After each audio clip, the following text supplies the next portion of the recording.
Okay, we're approaching the Vacaville area, and I'm really so afraid that I'm going to make a wrong turn and get arrested. Just because of the nature of the area that we're in. There's this prison borders a neighborhood. I can't imagine somebody going, well, let's go live right by a prison. You know, let's raise our kids right across the street from a prison. I mean, that just must be like a nightmare. The street, like we just passed a street called Butcher. And we're talking about how, what do you name the streets around a prison? You know, Death Row, Lane, Murders, Alley. You know, it's just, I don't understand how they could build a prison, and the place looks just like Nazi Germany, you know, totally. So this whole notion of prisons is really a really demented one, in my opinion. Oh, there she is. I'm here with Joanne Richards. We're here in Vacaville, and we're about to go to the Vacaville Prison. And I'm dressed. I'm trying to dress as conservatively. I had to actually borrow these pants, believe it or not, because I live in jeans. I have almost nothing but jeans and mini skirts, and I didn't think neither one was allowed. Nothing is appropriate. So I think I look very conservative. Okay, good. And I have a big coat to cover the whole body if that was necessary. Like if I don't look enough like a nun, then I do have that extra. So I can't bring a recording device. This camera we're shooting here in a parking lot of a McDonald's, just to kind of document this momentous occasion. It is very momentous. Yeah, I mean, and I think I might be the first person ever to have interviewed him come to the prison. Except for me, yeah. That's when incredible. I used to be a journalist, yes. Wow. So, I mean, we've had friends, but nobody in a journalistic capacity, so this is great. And we'll buy a couple picture ducats so that we can take pictures of you being there. And it's really, once you get in there, it's really not as scary as it seems. It's very pleasant. It's very pleasant, and I'm redoing my lipstick. We just all, sit at our tables and eat and talk.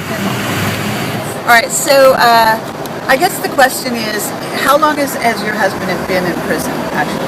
It's been 31 years since he was arrested, so 31 years minus about 4 or 5 months being out on bail. Okay. And at this moment, is there any chance of what you call parole and getting out in the future, that kind of thing? His sentence is life without parole, so technically no. It is. But, we keep trying to think of new strategies, and we keep hoping with overcrowding that they're going to realize they need to let out the older guys, because he's 60 now, and that's old for prison. So, we just keep hoping somebody will think carefully about their government decisions. Okay. And is there going to be any topics that I cannot talk about, or things I can't say, or any of that kind of stuff? Because you should tell me that. Because you're going in person, you can probably ask him anything you want. If it's something he can't tell you, he won't. Okay. And he'll either say, I can't tell you, or he'll just give us a look, like, don't ask me that. Or because if it's going to break his U.S. secrecy oath, he won't share that. Okay. So, I would try asking him anything you want, but just know he might have to not answer you. All right. In terms of how long am I going to have with him? So our appointment to get processed is technically 12, and if they're on time today, and who knows, and visiting ends at 2:30, so we should have an hour and a half to 2 hours. Okay. It's going to be, you guys getting accustomed to talking to each other, and he's going to check you out, and you're going to check him out, as far as because he's very cautious about meeting new people, and he has to decide that he can trust you. All right. So, I mean, he's been fine with you and me talking all these months and all these interviews, and he's been very, happy that we've been doing that, and very grateful for your support. So, Okay, we won't be able to record our conversation, so what I have to do is remember his answers, more or right, less. and then hurry, go home and write a blog or something. Yeah. And in this case, we're going to try to maybe do a video blog right afterwards. Yeah. My fresh, Oh, that would be great. So just bringing that up. You're going to be speaking at the UFO Con next weekend. Yeah. So So that's great. And I also want to ask him about his father, by the way. Is that okay? Is Oh, that sure. for both? No. Again, the only thing that's forbidden is if it's going to break any secrecy oaths. And Okay. Otherwise, he's pretty open. And just out of curiosity, is his father has passed on or still alive? No, he died in February of '97, right before we met. Oh, right. Okay. Yeah. All right. So does he have any family that visits him regularly besides yourself? No. No. Okay, interesting. All right. Does he want me to ask him about the case that landed him in prison, or would he rather I don't do that? I'm sure he wouldn't mind, and especially if you help us brainstorm possibilities of, legal strategies to pursue or whatever. That he's fine with that. All right. Well, this is it, and I just wanted to do a quick sort of video blog here, and then we're going to go to the next step. Yeah. Then when I come back, we'll kind of revisit this a bit. It'll be so very exciting. Good. Thank you. We're excited. Hi, this is Carrie Cassidy, and I've just come back from interviewing Mark Richards in the Vacaville Prison, and this has been a fascinating experience, I have to say. Way over the top. I mean, just amazing. Very interesting man. Definitely a military man of Germanic and British background, heritage, DNA, all of that. Very, very knowledgeable about the secret space program and everything attendant on that. I literally peppered him with questions nonstop. I can tell you that for all intents and purposes, he is exactly who he says he is. This is what appears to be the truth. He was, very, very well informed, very well read, very, very gracious, very astute, and answered all of my questions very clearly. There was no sort of attempts, or at least no obvious attempts at obfuscation.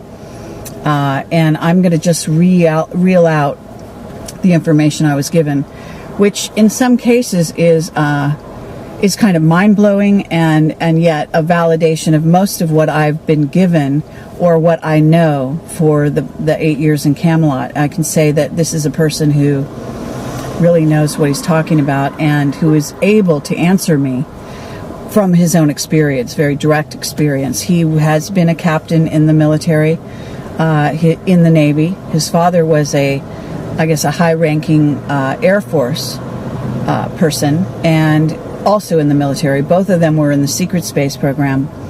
And the kinds of questions I asked him had to do with getting verification on who's running the planet, what the various races are that are visiting here and that are interacting with humans and aligning themselves with various countries, governments, and military factions.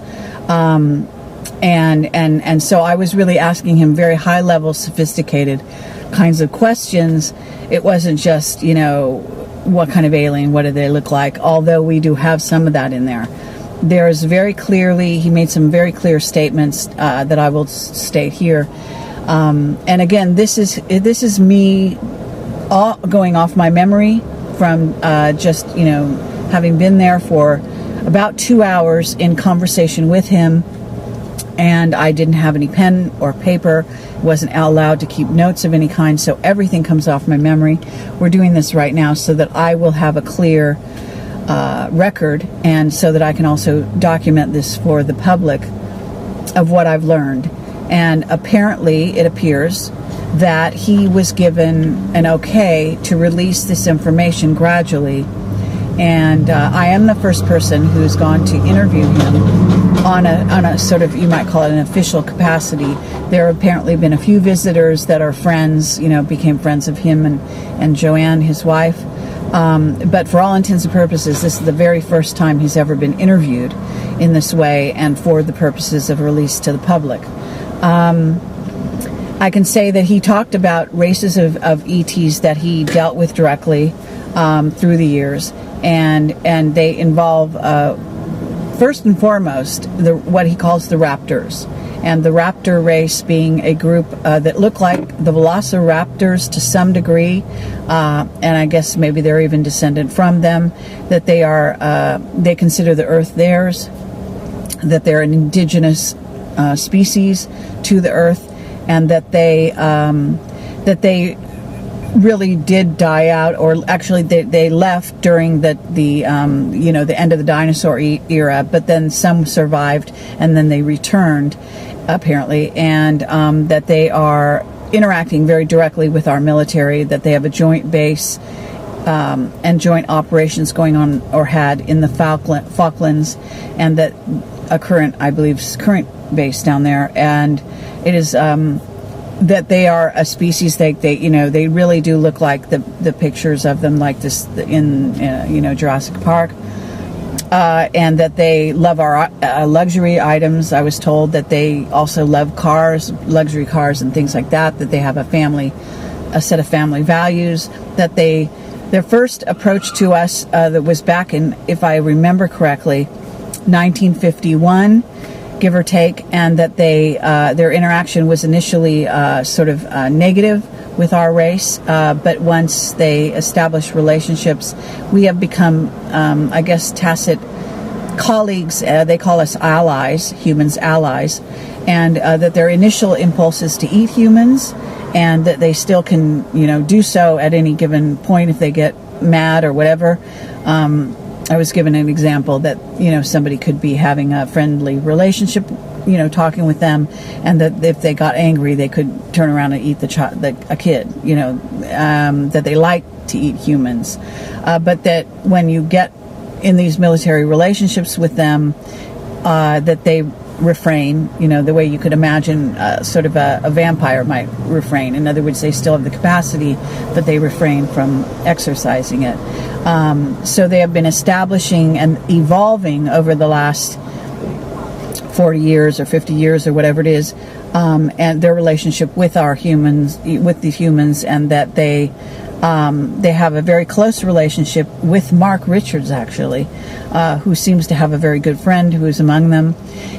What he did describe was relationships that, as they exist between military and various alien races, that are not uniform. In other words, that they have, sort of some individuals, but actually factions within each group that may be, more predisposed to be favorable towards humans than less, and then others that are less so, even within the same races.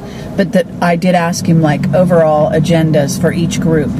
That there are two races of reptilians, that there are actually, many more races of reptilians, but there are two major races of reptilians that are antagonistic towards humans, that want to take over the earth, take back the earth for their own. They do consider it that they own the race, the earth also, that are battling with the raptor race for ownership of the earth,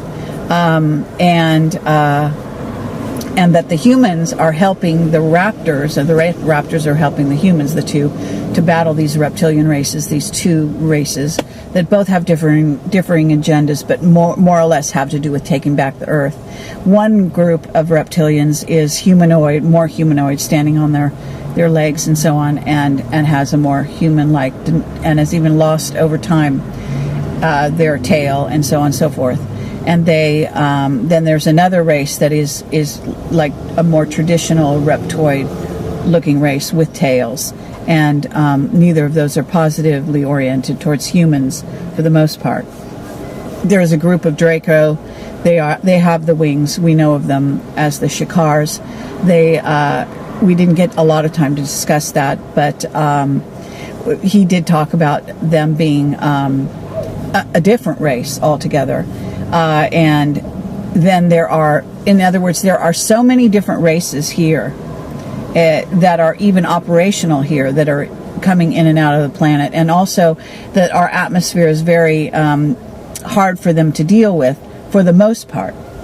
He did agree that the terraforming of the planet, as I have stated in Camelot numerous times, with the methane and the Fukushima disaster involving radiation, is an effort to terraform the planet, to make it more amenable to certain races of beings, including the reptilians, so that they can be in our atmosphere more easily. That is the agenda. That is one of the agendas. The other, and I know I'm going to be jumping around because I have to grab my memory from all the different areas that we talked about. But basically, what happens is that they are terraforming this planet. They are looking to take the radiation, create a humanity 2.0. They're looking for mutants, just as the X-Men movie states. In other words, that radiation can then cause mutations that can be positive mutations for a race of beings, and that's what they're hoping to land on, is some more superpowers, access to that. Certainly, I think being able to travel in space more easily, for example, the better you can withstand radiation. We talked about so many things. This is going to be, I'm just going to fire, like a shotgun kind of thing here, because it was really quite substantial. I mean, I barely gave him any time to breathe, because I was, asking him things just like that. And at no point did he even, hesitate. And when he didn't know something, he was clear. He if I said something that was too general, he asked me to be more specific. We did have a good rapport, and were easily able to talk to each other. He is a typical, he comes from a Germanic English background. He has blue eyes and, the light skin, looks fairly Germanic. He would definitely is a high-ranking officer in the secret space program. He was framed. The murder actually happened when he wasn't even here. He was on an assignment, and specifically having come back and was having a meal with his mother when the actual, I guess, thing occurred. But for all intents and purposes, he was not able to defend himself because he was away on a mission during the time when the plotting was supposed to be going on, and all these other things that he's been accused of. And certainly you can't use your secret mission as a defense in a proceeding of this nature, because it violates the security oath for one thing, and for the another thing, no one would believe him. Okay, so there are also, we talked about the Greys, we talked about the Dulce Battle. He talked about violence as being a real last resort, that he said in some ways they were kind of young and naive back in those days during the Dulce Battle, that they went in and were supposed to be sort of a friendly threat rather than an overt threat, or rather than a down-and-out battle, but it devolved into a battle, because they simply didn't know how to handle it, and ended up having to kill a number of the Greys, etc., in order to try to free the humans that are being experimented on there.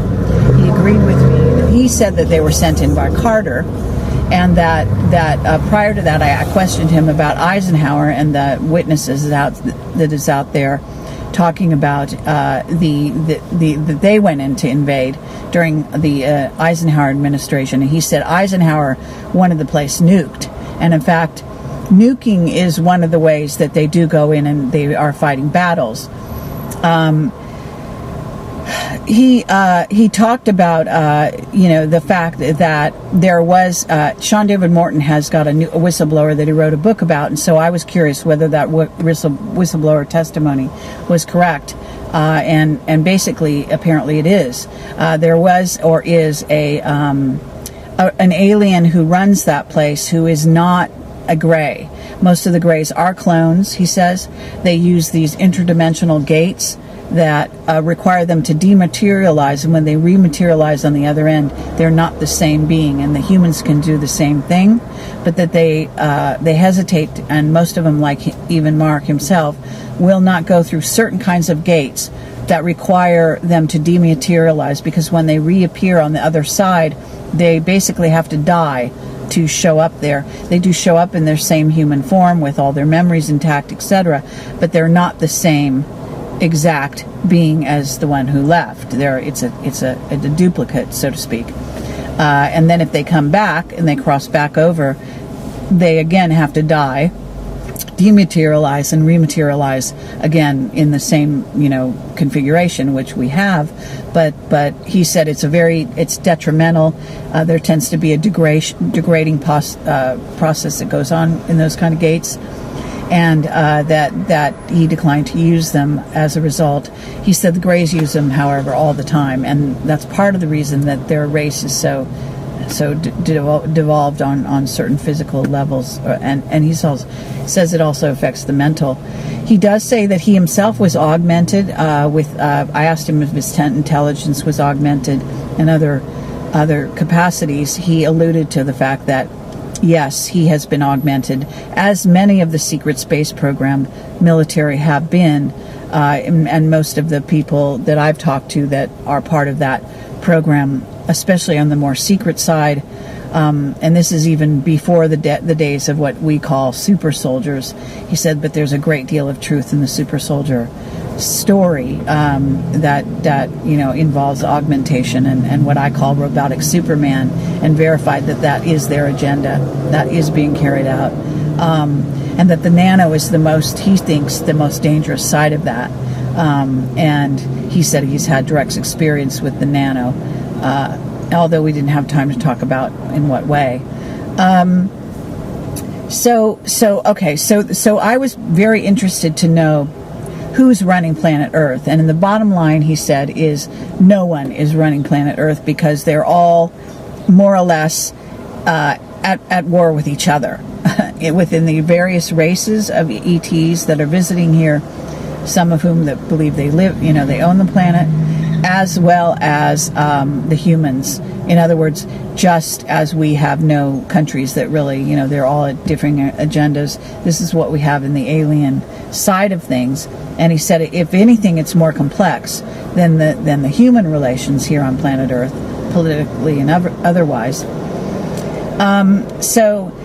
But we did talk about, like, the Zachariah Sitchin Anunnaki, the conception of the humanoid, very tall beings that are depicted on the temples, and he verified that those are indeed those beings, and that they did look like that, or do.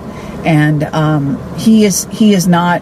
did not seem certain as to whether beings like Enki or Enlil are still alive, and whether or not they would be returning at this time. We did talk about the return of Marduk. He indicated that there's some possibility that there's some truth there, but again, that they don't run the Earth. Maybe they want to be, but they're not. And he did say that the group in Sumer were reptilian, however, and that they looked reptilian, and that they are related to the ones that are actually running the Vatican at this time, which he did verify is a group of reptilians. And that when I talked about one of the significant areas that I had put out there that I had tapped into on a psychic level, which had to do with Obama during the so-called coronation, or whatever they call it, of the new Pope, who is indeed a Nazi. And therefore the Nazis have a relationship, even through DNA, to the reptilian factions. He said that indeed, that when Obama went to pay homage, to Israel, that underground in Dimona and all of that there does seem to be, that's where the base of the Anunnaki, what we know of as these humanoid Anunnaki, are. And from what I understood, and that indeed that Biden went to pay respects to the new Pope was the sort of a nod to that, but basically a statement by the United States, in essence saying that we are not going to necessarily bow down to the Nazi contingent that's running the Vatican. He did talk very specifically. We talked about some new information I'd gotten recently having to do with the Chinese and where the Chinese are at. He agreed that the Chinese are dealing with a new race of beings that is giving them new technology. And I've been told that they wants them to, in essence, run the world. But he did not feel that they are taking over the financial system. Contrary to some reports I was getting lately, he does not feel that they are... he had not heard that there was a contingent of elders that had gone to try to make a deal in Britain, basically sidelining the Rothschilds and the Bush cabal. He said that the Chinese were not going to be running the financial system, from what he knows, and that they were barely making it. And he said that actually they're going to be hard pressed in the next 5 years to keep themselves going. He thinks that they're going to have a civil war, that the Chinese people are actually in rebellion against their leaders in China, and that there is going to be a civil war as a result. I did ask him if as I felt that the secret space program, is run for the most part by the U.S. humans military, and he agreed that was for the most part the case. But he did say that they had been very much beleaguered financially by the problems that have been happening here on planet Earth, and that money does seem to have, the medium of exchange does seem to interrupt or dampen their ability to do the kinds of things with the secret space program they would like to be doing, and has dampened some of their strength on a certain level. Obviously the secret space program is worked in connection with various alien groups, and we talked about which groups are out there, which groups are aligned positively with the humans and which are not. We talked about what is known as the Galactic Federation. We also talked about another group that's called the Collective, and we talked about, as I said, the reptilians and the raptors. So it seems to be divided into those kind of groups in terms of factions that are at least the ones you can address without going into so much detail as to all the different races beyond that. And there are groups also that go interdimensionally. We didn't have time to talk about all of that, but there are many different kinds of gates here, stargates on the planet. Some of which are natural stargates that involve as this sort of vortexes, and some that involved you can go to the moon and Mars. He said the most easy thing to transport is material items, more so than physical beings, but that you can definitely take the gates, and that he and his father both took gates on a regular basis between here and the moon and Mars. I'd asked him if it degraded, if it was a problem physically to take a gate, because I remember that Henry Deacon had talked about and complains of some of his health problems as a result of using the gates, and he did say that was one of the results. Let's see. There's so much, and I'm going to try to grasp it as quickly as I can.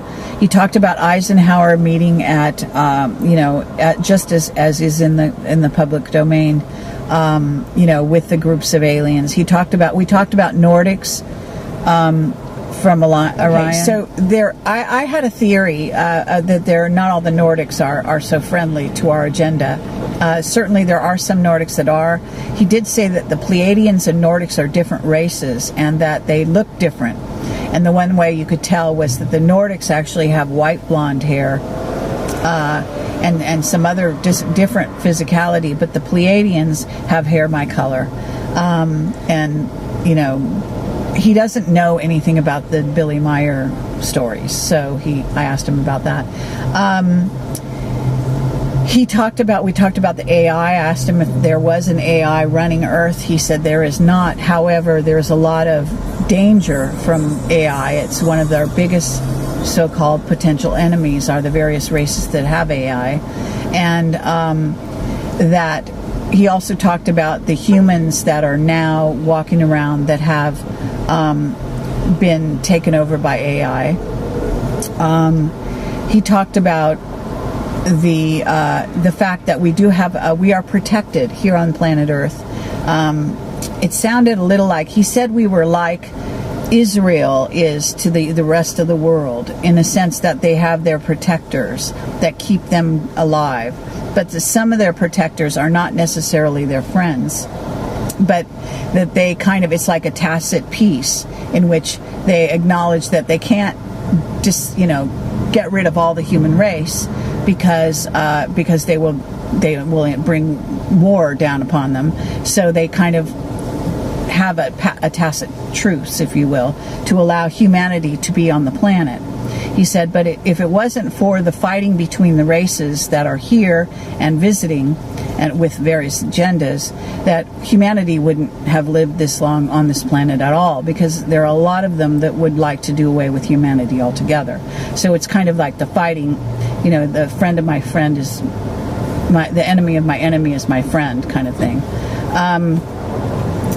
He talked about why, because we talked about why is there secrecy, and the fact that all the races, including the humans, are in complete agreement that this secrecy has to continue because humanity is not ready to deal with the reality of the ET presence, which has nothing to do with how, what the various ETs races look like, and that we could handle what they look like. What we can't handle is how they act. In other words, the fact that they want to eat us.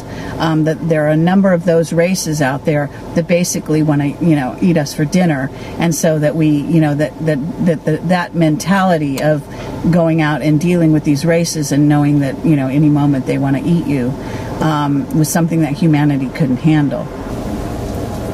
I asked him of the Battle of LA, for example. There were kind of some small anecdotal things that I asked him, like details, and I wanted to know what race of beings were the Battle of LA had to do with. He said that the Japanese are dealing with various races of ETs, and indeed, various countries have various relationships with different groups of ETs. So this further makes a more of a complexity in the international relations, as I've always known. Although very few people out there seem to realize that or deal with that. In other words, we have governments. The governments do not act alone. They act in concert with the various ET races that they have alignments with, and those agendas, whatever the agendas happen to be. And he said that the Japanese were dealing with a couple of different races, and that they have been for, through the last 4,000 years or more. And we talked about the battle in the Pacific, the underground bases of the various ETs there. He validated that. He said the Navy is indeed at war with a group of reptilians, and what are in essence reptilians with undersea bases in the Pacific Rim, that they've nuked a number of them, that they nuked an island off of LA, which is called something like LA Island or something, and that most people don't even know that, and it's like 200 miles from LA. He said nuclear power was really useless in space, completely antiquated technology, that it really did no good, and that wasn't useful for anything except occasionally here on Earth to use as a weapon, or in space to basically, he said, shoot into an asteroid to then blow up a passing ship that they want to destroy. That's what he said, how it was used. But he said it was very crude, a very crude method to even do that. So in other words, things like particle beam weapons and scalar weapons were far in advance of the kinds of, of nuclear technology. But obviously the nukes are useful, or nuclear technology here on Earth, to change the environment into a high radiation environment, so that we would, in essence, mutate into having various powers, etc. I didn't get a chance to ask him about Phobos, which I wanted to, but I talked to him about Solar Warden. He said Solar Warden is this interplanet. It's part of our solar system. It's a group guardians that are going around, monitoring incoming and outgoing craft and races.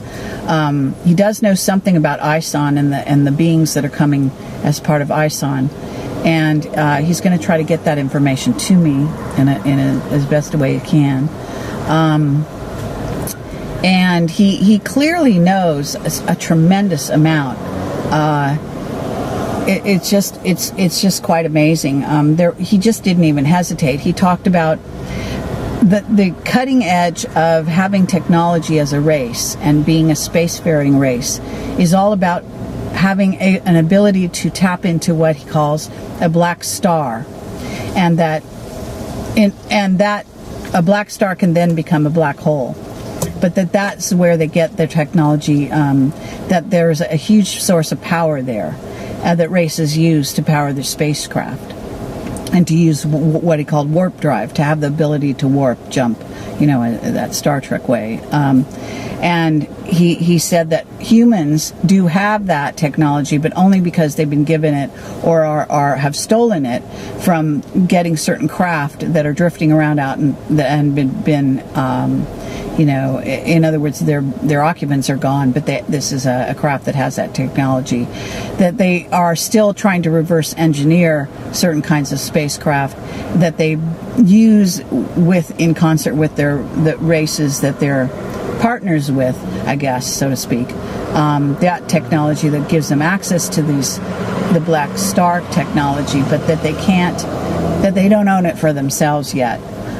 So that's a big inhibiting factor to being able to rule space the way they'd like to, or have any kind of dominance out there without the help of their alliances with these races. Most Greys are clones.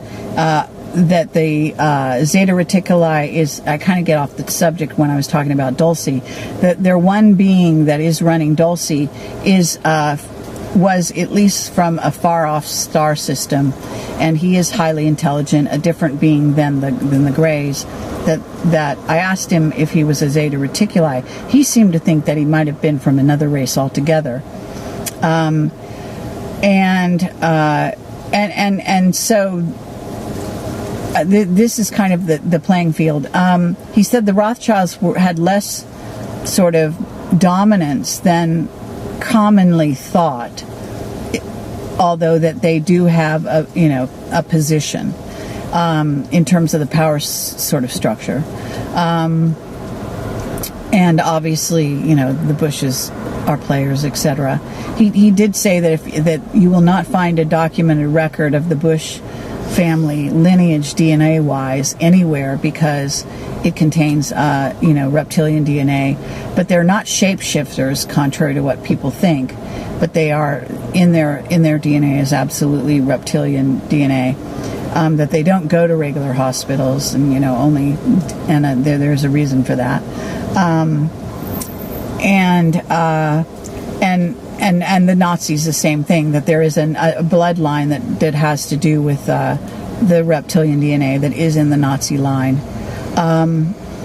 The two main reptilian species they were discussing, or he was discussing, he said, don't get along with each other so much. Each one considers the other one lesser than themselves, although they have the same agenda, but it's to exclusion of each other. So again, that kind of animosity works for us.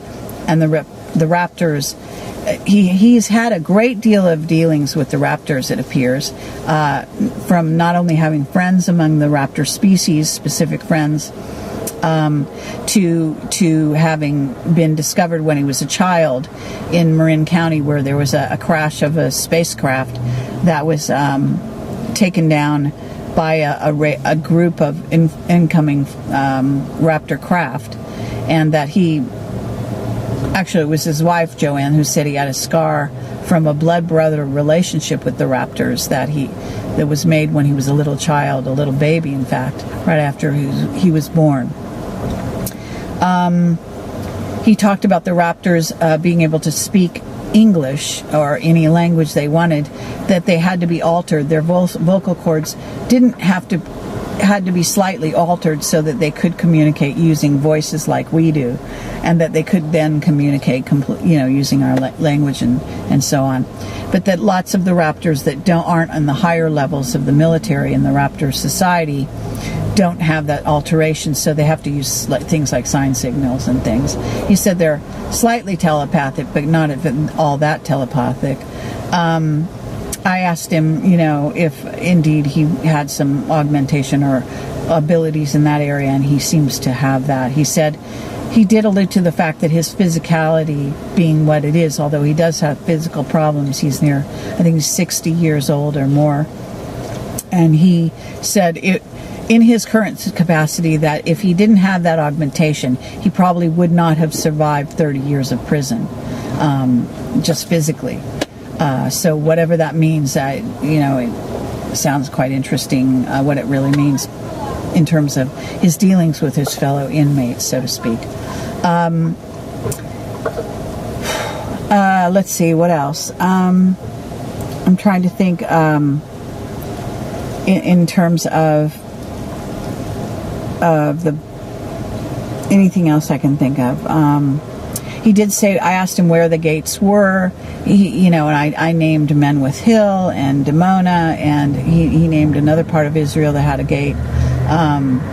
He said there were gates in the mountain ranges in between Pakistan and Afghanistan, and that there were gates, and that was riddled with gates along there, that there was a number of gates, and I believe these are natural gates, between Iraq and Iran. And of course, being that there are battles over these gates, and that we make sure to try to have command of them. In essence, I mean, if you were to sum up everything he said, he was basically talking about this kind of being almost, it sounds like a mess here on Earth, that there are so many different agendas in operation for these various races of ETs, and that there's so many of them.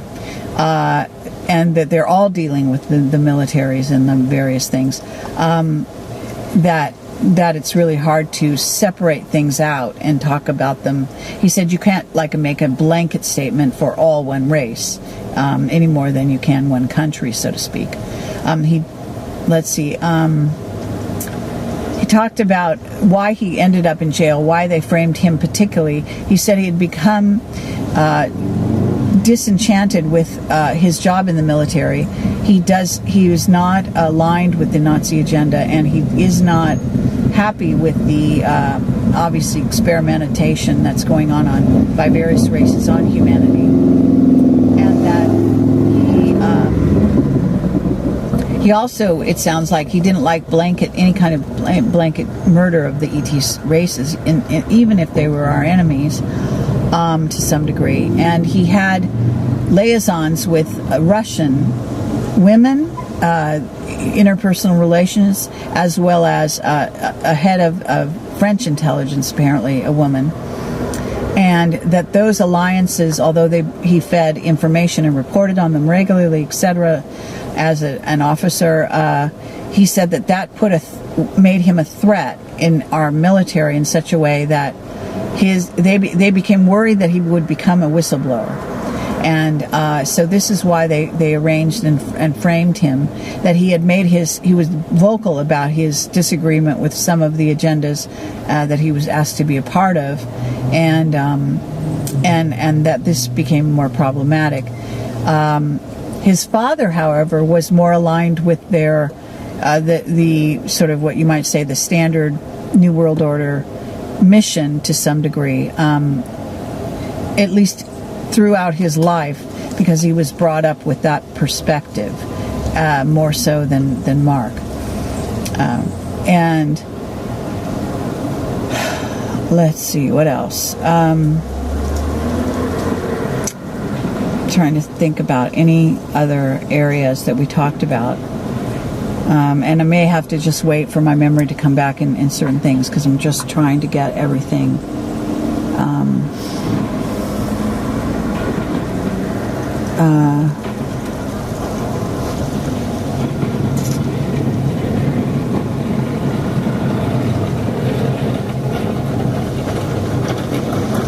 He said he'd had a lot of dealings with the Vatican, and I guess the races of reptilians under the Vatican. Oh, he said John Paul, the death of John Paul back in, I think it was the 60s or 70s, whenever he was killed, that was a killing, that he didn't just die, he was killed, as many people have suspected. And that was, he said in 79, the Vatican went through a drastic change, and there was some kind of, it wasn't clear. I didn't get a clear answer as to, or wasn't able to really delve down into it too far. But because what happens is our time was getting shorter and shorter. But he said that in 79, a lot of people don't realize there was a massive change. It sounded like it was kind of like earth-wide, but it was also specifically to do with the Vatican and a power struggle within the Vatican.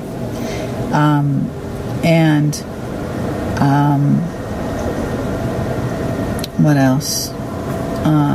Well, I talked about the financial system, and again, that, was it true that the Chinese were actually going to be able to take it over? And he said no, that he hadn't heard anything like that. He is tuned in and has contacts on the outside. He is in communication regularly with people that are on a high level.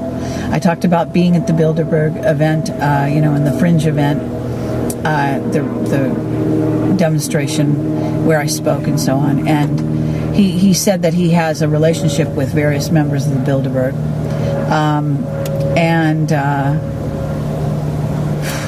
Let's see what else. Oh, he said that the idea of shape-shifting, a lot like, that David Icke talks about, is really not very accurate. That there are very few races that ever have the ability to shape-shift. That it's more, in other words, I guess a DNA thing, a bloodline thing, but that there are races, he said, that use, like, they'll materialize here, or they'll use a what is in essence a android body that looks very human, and then they will manipulate it from a distance using an AI. I think that from what I understand, the Andromedans, first of all, he said there was hundreds of races of Andromedans, so that you couldn't just call one group the Andromedans, and that they have different agendas. So he talked about the praying mantis people as well. And he said they've lost power over the last 50 years, that group. But they were initially favorable towards humans, and that now they may be more broken up. They had some kind of civil war with praying mantises within their faction. He said that the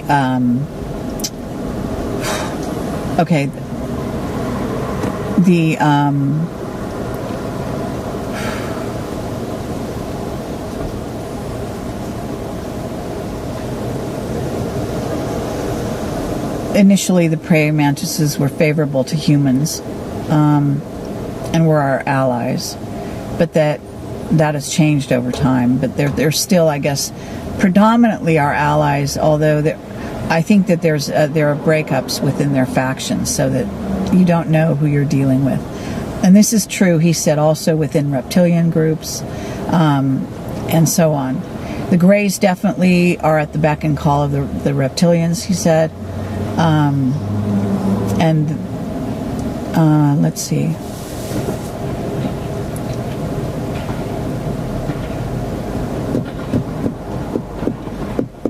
He said that one of the reasons he's talking to me, or can talk to me, is that they know that because he's a prisoner, right? He's a felon, convicted felon, whatever you call that. That nobody will believe him, and so this is their way of seeding information out to the public.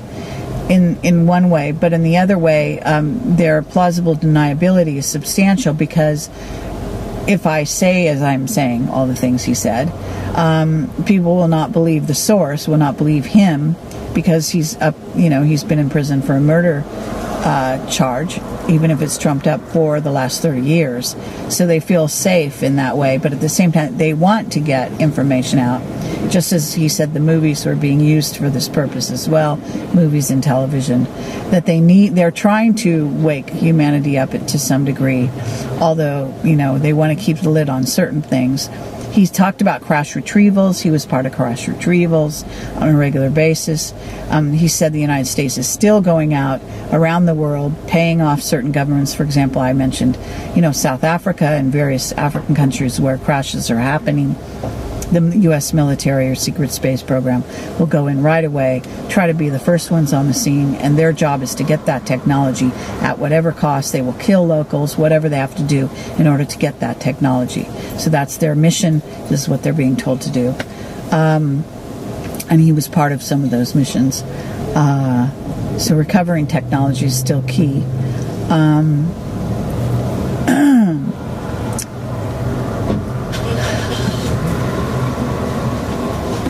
Trying to think about anything else I might have asked him about. I asked him about the black nano oil in the Falklands. He said he'd heard about that, but he didn't have, even though he was part of the Battle of the Falklands, he was not exposed directly to that, so he doesn't know anything about it really much. He's highly knowledgeable, and he's flown many spacecraft, interstellar types of craft, and his father was a fighter pilot in World War II, and in fact he has a Nazi bloodline. He has people that he was fighting, he and his father was fighting against, that are members of the Nazis or were. And I talked to him about the time travelers that are actually the Nazi technology for time travel, that in essence the bell that came out of the bell, and that they've had that technology since the 40s, that they do have a way to go over to the other side, the parallel Earth, bring back Nazis or even other beings, humans, such as my whistleblowers said. I talked about this in my time travel conference from a whistleblower that I have, and that he did say there are many operations that involve time travel, and that many ways in which they can bring back the human. In other words, make them younger. They're working on all these aspects of it. So he's met with Nazis that are made younger in this way. He himself has dealt with them. So he validated that information, which was fascinating, and said you can't always tell where the person who we knew in history, what means they used to bring them back, whether they crossed over from the what we call parallel Earth, or whether it was this technique to use reduce your age and then augment you, etc., and have you live a very long life. He didn't say there are many different ways that could be done, and so any particular individual could have used be part of whatever program. Let's see what else. Talked about Area 51 containing a gate. He said, Los Alamos, just as we thought, contains a gate. And he's basically, places in the Southwest United States. As I said, Menwith Hill, Dimona. He said Australia was a very strong area, the outback of Australia. Oh, this has gone. I think we're about to lose battery. I think it's the battery's gone out. Looks like we're still broadcasting, but I'm not sure. Is that on? Mm-hmm. Is this on? Okay. He said that Australia, out in the deserts of Australia, has a number of gates that people use, and especially the U.S. military uses. He said there's things he can't tell me that absolutely have to do with whether he'd be killed or not, and whether his family members would be killed, so that he has a select group of information that he can, reply to. But there is also a very select group of information he cannot acknowledge that he knows and talk about. trying to think if there's anything else. I think I'm running out of information at this point. So we can stop and I'll try to think of some more. Okay, thank you. The prison outside looks like literally from the Nazi era, but it's bordered by these neighborhoods with kids, and people live right next door to the prison. It's unbelievable to me that they would want to live there, but maybe they have to live there. I'm not sure why, but anyway, the prison inside, when you go to meet with the prisoners, is not anything like the movies. In this case, at least, it's not all lined up with tables and chairs where people sit opposite each other and have conversations and can't touch and all this. People are hugging each other and sitting next to each other really close, couples and babies and all running around, and little children, and there's paintings on the wall, murals that the prisoners have made with, jungle scenes and animals, and, looks kind of like a playroom, and it has all little tables and chairs, and everything's a little bit small, like it was borrowed from a school. And they're all, everyone is eating from vending machines, and they have a microwave, and they're making, popcorn, and, so it's not really an awful experience. That part is very human, you might say. And although there are guards and everything, they don't get in your face, and they're not standing over you. I guess their high-powered cameras are documenting everything that you say, but we were able to talk quite quietly, and there's a huge amount of noise because everyone's talking once to their spouses and all that kind of thing. And we were there for 2 hours or more. We were delayed because he said that there was some kind of delay. He didn't know if it had to do with trying to delay him or not, but more delay than usual, bringing him out to see us. And that was interesting. We basically had to sit in these little chairs, kind of hunched over, talking to each other. The three of us, me and Joanne, his wife, and him. While he ate a salad that he got from a vending machine she got for him while he was talking to me. And, and I could have eaten some. I just drank water. And Joanne made popcorn and ate it. From the microwave. Let me see if there's anything I'm thinking of. When I first got there, I described Camelot a little more to him. He seemed to know something about Camelot. And I have to say, he definitely has his sources of information, like people that he's getting information from. He definitely talked about dear friends in the military and so on. And Joanne told me that the prisoners, the guards are not able to, they try once in a while to they try to catch these people and try to get them in trouble and stuff, but he's very, he's kind of like that Germanic, strong, no nonsense kind of guy. He's not a joker or anything. He's very intellectual, kind of an intellectual physique. Although you could see he was probably stronger when he was younger and so on. He's still strong though, looks strong. But he's definitely sort of a no nonsense kind of guy. He's, we weren't making jokes and all that kind of thing. He's not like that at all. So, but he said that the guards tried to call him punk or something, and he basically, because he's a major, a captain, and maybe, I guess, a major in the military, he insists on being treated with respect by the guards, and he outranks them, she said. So they're supposed to treat him with respect. And he insists upon it. And I'm not sure how that manifests, like, whatever. She said that she feels protected and that people have been following her, and they're often following her not to spy on her, but to protect her, she thinks, because he insists upon it. Maybe as part of his deal in incarceration or whatever. And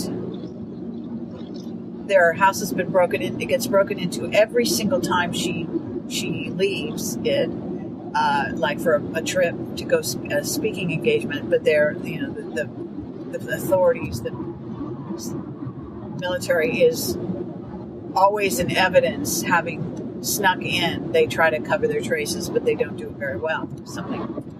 So she's aware that they're always going through her stuff.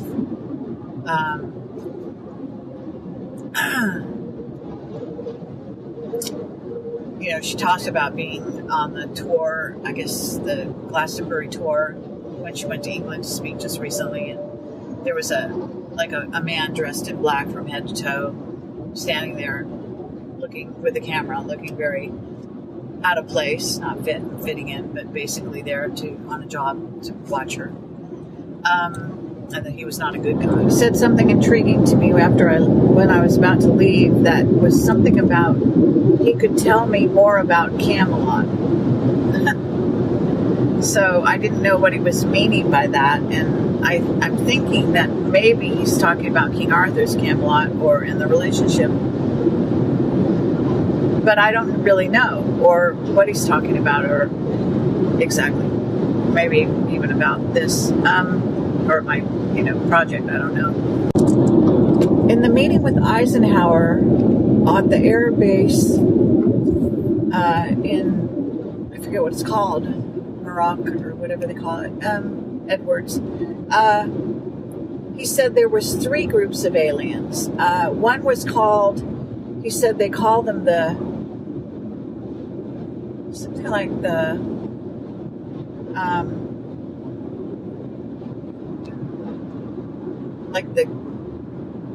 I want to say the gargoyles, but that's not what he called them. He calls them something like the ghouls, or something, that they have a name that sounds kind of like they make a joke about this race of beings. But they were there, and there was, I guess, the Nordics and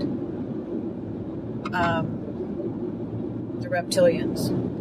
That's what was there. I think there's one point when he said that people should be paying more attention to,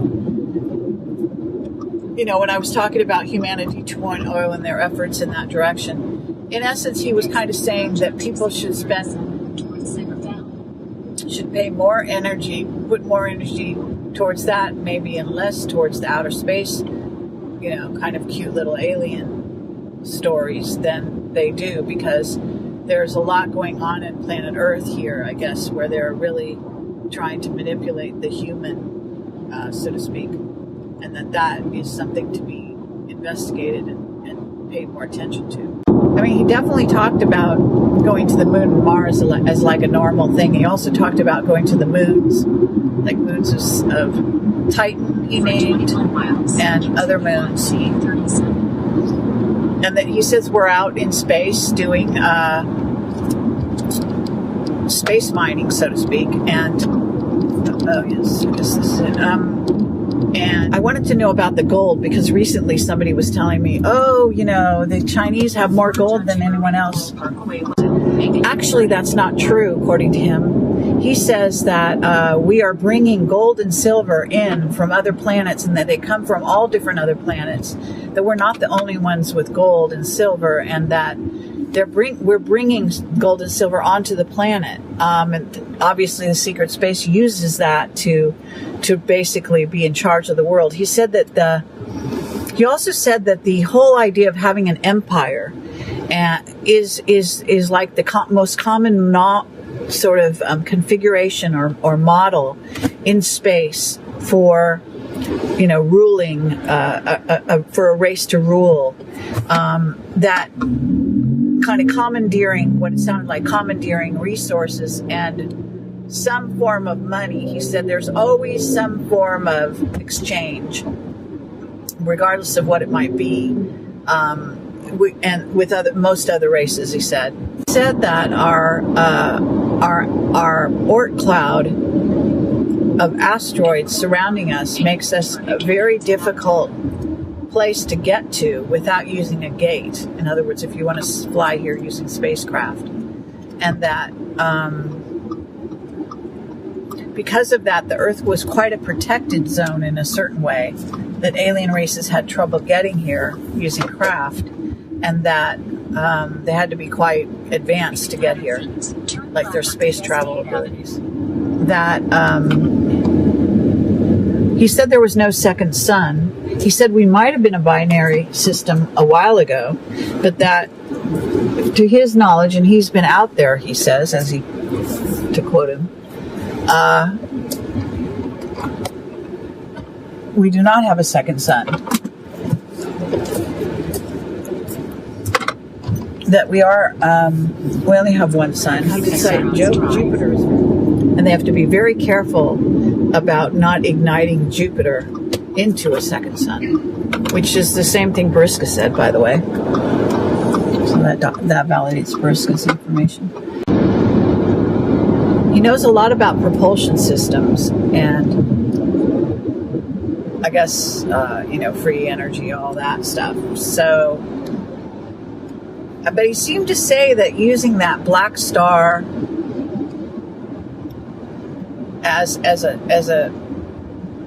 he talked about black stars being a source of neutrinos, and that neutrinos were the best source of fuel for getting around the solar systems, and again going warp and all that stuff. He's flown all kinds of craft,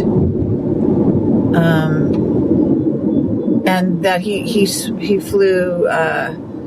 flown experimental craft that then became part of the secret space program.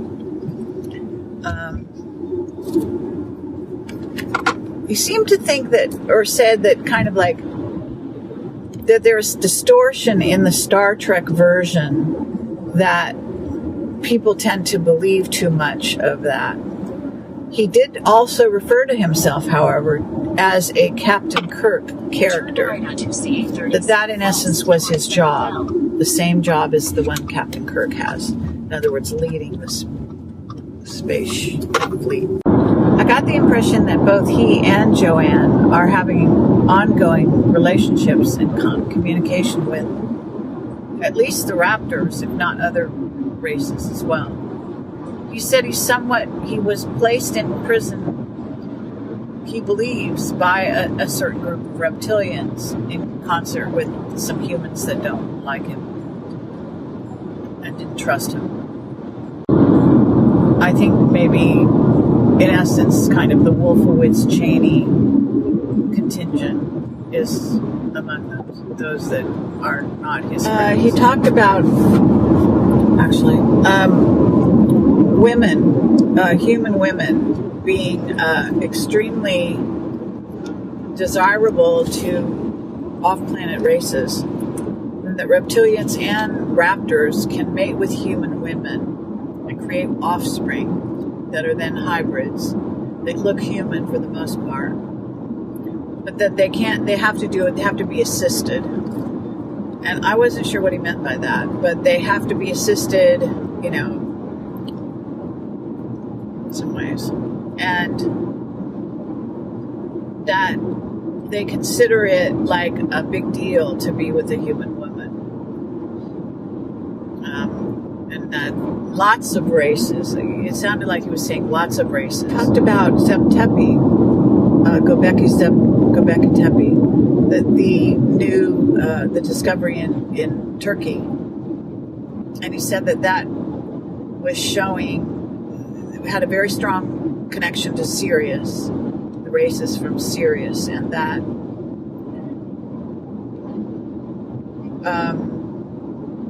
they were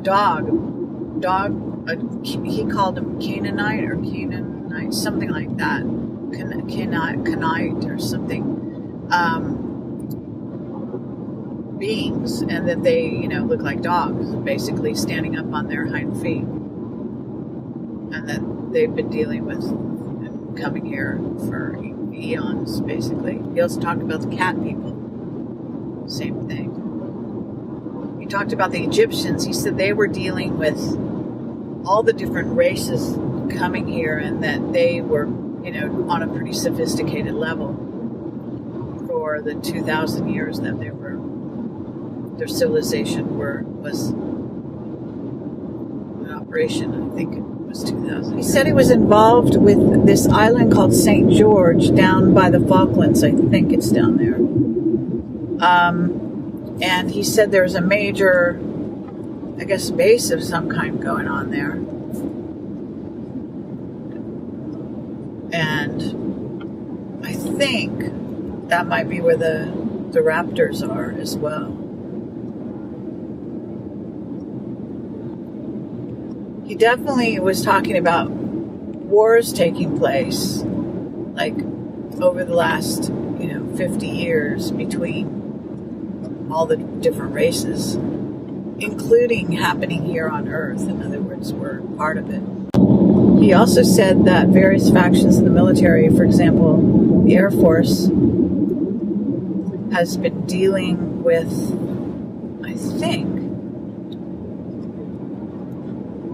he said the raptors for super long time, and therefore the Navy, if I got this right, don't trust them all that much.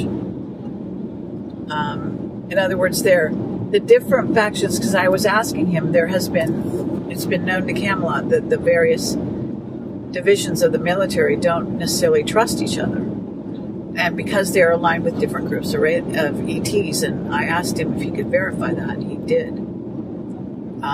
That indeed is the case. He definitely said that they have undersea bases. He said Catalina was a base that was ours, but it really belongs to an ET group, and that we are the security guards, he said, for the Catalina base. He stressed that various races really like our luxury items. Specifically then says he'd be surprised what one group of beings will do for some chocolate. And he said that almost sounded a little sinister. And along those lines, he did say that Earth is he didn't just say Earth, but he said our entire solar system is very well positioned on the Milky Way galaxy.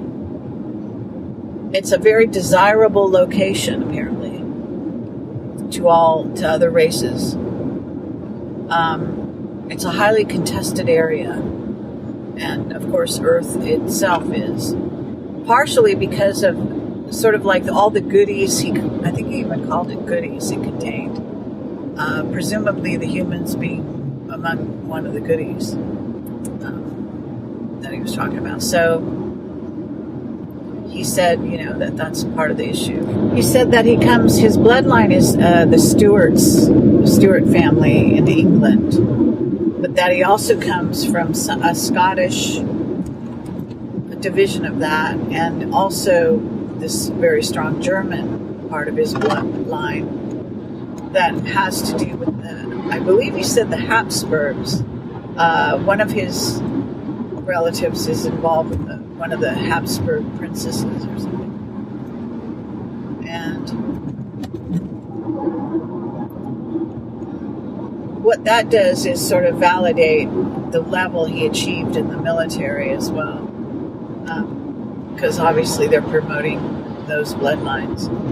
The reason that you don't see these craft, like gigantic craft taking off from Earth to go out in space, is because they can transport materials, like physical materials, very easily through the gates.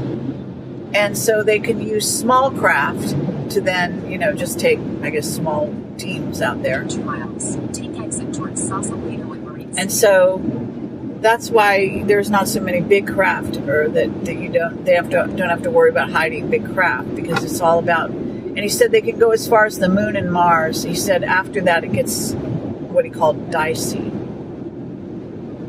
to try transporting things, meaning through the gates. And that does coincide a bit with what Dan Burish had said. Dan Burish had referenced early on the gates as being materials would move through the gates, and that Dan Burish said there was limitation on. First of all, he said humans couldn't go through the gates, which is not true. I just remembered that he said he was part of Project Moondust. He called it Operation Moondust, and that was a crash retrieval program for recovering technology, he said. As we know, which is documented out there. But the interesting thing about that is that I wrote a screenplay years ago before Project Camelot, and I named it Project Moondust. And because I'd seen the name Moondust out there, it's just a synchronicity. But the thing is that he also talked about robots. In other words, that one of the biggest threats we have is possible incoming races of robots, that obviously running on an AI kind of interface that would look humanoid, I guess like Battlestar Galactica. That's a real possibility, but they may not look humanoid. That's also the possibility. And another big threat, he said, was AI in general. That was a big danger. And nano, that was the other, he said, big danger to humanity is nano. And he said he had direct experience with that.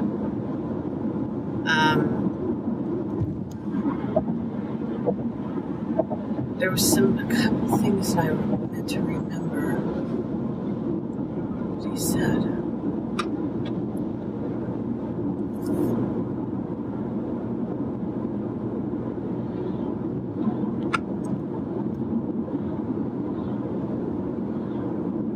I can't remember. It'll come to me.